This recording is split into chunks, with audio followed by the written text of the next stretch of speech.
A velocidade da internet banda larga no Brasil é alvo constante de reclamação dos usuários que alegam receber muito menos do que contratam. A regulação desse serviço é feita pela Agência Nacional de Telecomunicações, a Anatel. Desde 2014, a agência determinou que as operadoras devem entregar, pelo menos, uma transmissão média mensal de 80% do plano contratado. Gabriel já teve e ainda tem vários problemas com a internet. Ele contratou um plano de 10 megabytes e diariamente a velocidade oferecida não condiz com a contratada. O normal, o comum, é a velocidade ser muito menor, muito aquém do que a que eu contratei, né? Ela oscila muito e sempre para baixo. Essa taxa de transmissão vem subindo desde 2012. Na época, a velocidade medida diariamente não poderia ser inferior a 20%, sendo que a velocidade média do mês não poderia ser menor do que 60%. Em 2013, essa porcentagem subiu para 30% na taxa de transmissão instantânea e 70% a média do mês. Em novembro do ano passado, esse índice aumentou para 40% a taxa diária e 80% a média mensal. A resolução 547 de 2011 da Anatel prevê que a velocidade da internet contratada pode não ser a recebida. Para ver como anda a agilidade da internet, o usuário pode usar medidores disponíveis na web. Com eles é possível verificar se a velocidade está dentro desses parâmetros.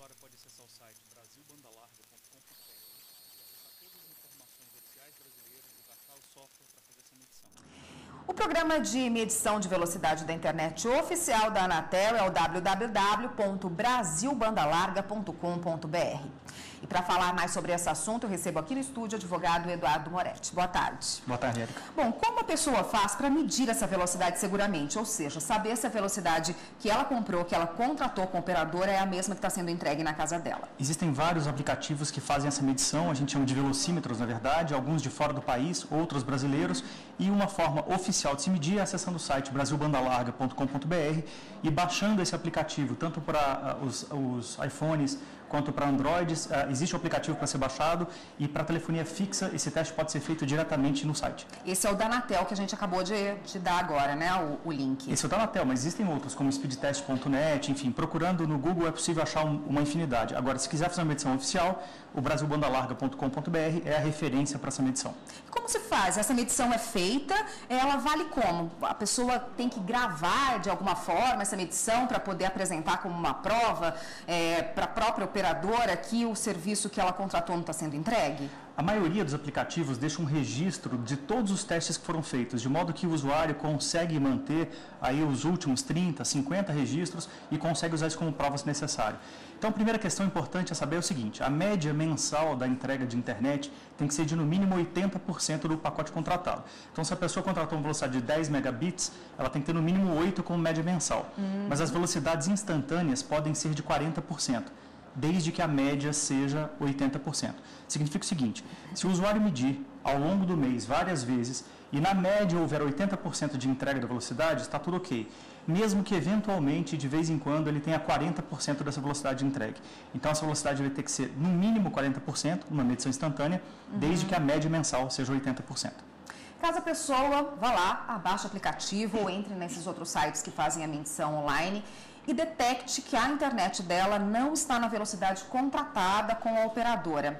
Qual o procedimento prático que ela deve fazer para pedir que esse serviço se restabeleça? Primeira alternativa é o saque da própria operadora ou não? Já tem outros caminhos? Sem dúvida. A primeira alternativa é o saque. Por quê? Porque ligando para o serviço de atendimento ao consumidor da operadora, você vai ter um número de protocolo. Esse número de protocolo é fundamental para mostrar para a Anatel posteriormente que você reclamou e que essa solução não foi entregue pela operadora. Então, acesse o saque, pegue o número de protocolo, deixe esse número bem guardado, porque você vai precisar dele posteriormente. Não resolvida a questão pela operadora no prazo assinado, o usuário pode entrar no site da Anatel e abrir um chamado pelo próprio site ou por um telefone disponibilizado no site da Anatel, informa o número do protocolo, a operadora vai ter 5 dias para apresentar uma justificativa ou a solução do problema. E a grande importância do usuário registrar essa reclamação na Anatel, se não tiver solução, é porque a Anatel usa esses registros como uma forma de medir a eficiência das empresas.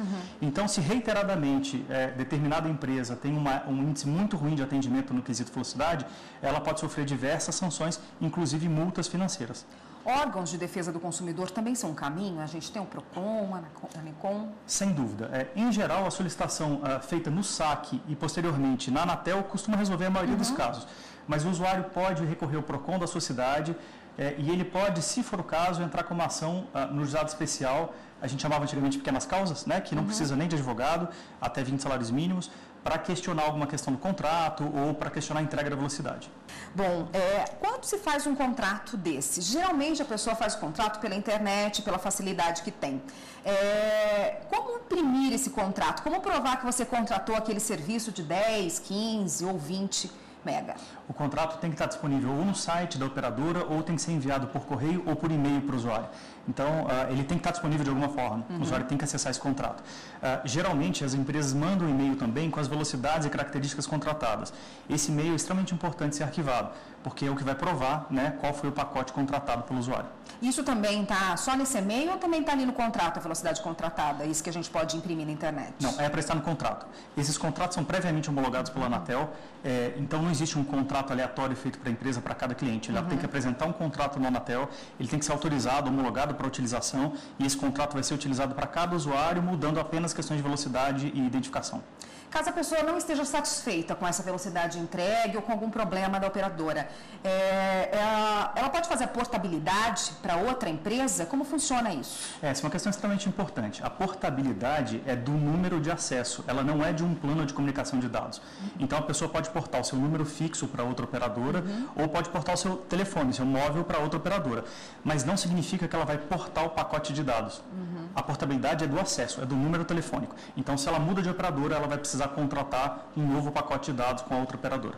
No caso de TV a cabo, geralmente se vende junto um pacote de internet banda larga. É um pacote, é um combo. Como proceder se você quer não ter mais a internet? Há como? Há como. Na verdade, as empresas criam facilidades para a venda do produto todo, de um combo, mas o usuário pode contratar um produto específico. Há que se ter cuidado, porque a portabilidade, como ela é do número de acesso de telefone, em alguns casos ela não é possível. Então, você porta o número de telefone, mas você não porta os serviços agregados. Então, a portabilidade é só do número de telefone. E caso não tenham dado o prazo mínimo estabelecido no contrato, que geralmente é de 12 meses de fidelidade, e eu não estiver satisfeito, o consumidor não estiver satisfeito com um serviço entregue, pode-se cancelar esse serviço antes do prazo de fidelidade? Essa é uma pergunta extremamente importante. O cancelamento antes do prazo de fidelidade pode acontecer, em geral, com pagamento de multa. Agora, se ficar comprovado que a empresa não está entregando a velocidade mínima contratada, a multa é abusiva e o consumidor pode exigir que essa multa não seja cobrada, e se a empresa cobrar, o consumidor pode tanto reclamar no PROCON, quanto entrar com uma ação judicial para estornar essa cobrança. E aí é preciso se precaver e ter toda essa documentação, tudo isso guardado em casa. O consumidor precisa fazer prova daquilo que ele alega. Então, o contrato é obrigatório, ele tem que ter. Isso vai estar no e-mail disponibilizado pela empresa, apenas ele precisa arquivar. E se o motivo da rescisão for relacionado à não entrega da velocidade contratada, ele precisa mostrar que isso está acontecendo a partir de um software daquele velocímetro, com os diversos testes acontecidos ao longo de um mês, mostrando então que aquela velocidade nunca foi entregue. Por isso, há justo motivo para rescisão sem pagamento de multa. Tá ótimo, muito obrigada pelas informações. Eu conversei com o advogado Eduardo Moretti sobre a velocidade na internet. Obrigado, à disposição. Até uma próxima.